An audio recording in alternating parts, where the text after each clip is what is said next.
భద్రాద్రి కొత్తగూడెం జిల్లా దమ్మపేట మండల పరిధి మందలపల్లి రాష్ట్రీయ రహదారి వద్ద ఒరిస్సా నుండి నాసిక్కు తరలిస్తున్న గంజాయి ముఠాను పోలీసులు పట్టుకున్నారు.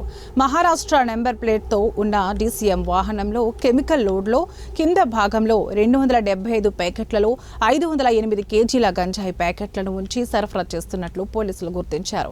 నాసిక్ జిల్లాకు చెందిన 12 మంది వ్యక్తులు ముఠాగా ఏర్పడి ఒడిశా నుండి నాసిక్ వరకు ఈ గంజాయి రవాణా చేస్తున్నారని, ఇలా తరలించిన గంజాయిని పూణే, ముంబై రాష్ట్రాలకు తరలిస్తున్నట్లు ప్రాథమిక విచారణలో తేలింది.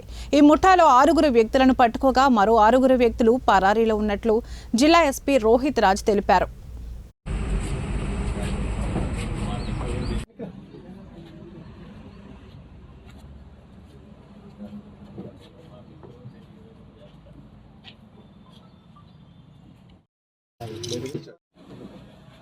చెప్పండి, I start. Okay. Dammapeta police కంబైన్డ్గా 508 కేజెస్ ఆఫ్ గాంజా సీజ్ చేయడం జరిగింది.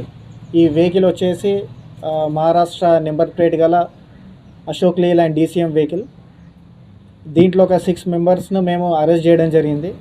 వివరాల్లోకి వెళ్తే ఈ వెహికల్ ఏదైతుందో కెమికల్ లోడ్ తోటి మన విశాఖపట్నం నుంచి నిక్నామ్ కెమికల్స్ ప్రైవేట్ లిమిటెడ్ నుంచి లోడ్ తోటి వస్తూ దాని కింద 247 packets of ganja, total 508 kgs ఈ గాంజా దాని కింద కన్సీల్ చేసి వీళ్ళు కోరాపుట్ డిస్ట్రిక్ట్ ఒరిస్సాలోని కోరాపుట్ డిస్ట్రిక్ట్ నుంచి నాసిక్ తీసుకెళ్తున్నారు. అదేవిధంగా వీళ్ళు ఈ కెమికల్స్ కూడా ట్రాన్స్పోర్ట్ చేసేది హీరా ప్రైవేట్ లిమిటెడ్ పూణే వరకు ఈ కెమికల్ లోడ్ వెళ్తుంది. అదేవిధంగా అక్కడి నుంచి వీళ్ళు మళ్ళీ గంజాయిని ఫర్దర్గా ముంబైకి తరలించడం జరుగుతుంది.